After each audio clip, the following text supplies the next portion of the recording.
How to import Dot3D data into Rhino. First, you'll need to install this extension from this website in order to import data directly into Rhino. You should install it for whatever version of Rhino you're running. We will be using the most recent builds. With this extension installed, you should be able to import data without using compatibility mode from Dot3D. After you're done installing, you can open the Rhino application, go to File, click Import, and select the data you want to import into your scene.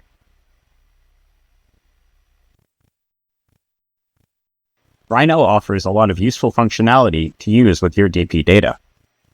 For example, with a few quick clicks, you can now create a mesh from your data using the new ShrinkWrap feature. Simply select the data you want to use using the feature and watch as it creates a 3D mesh from your point cloud data.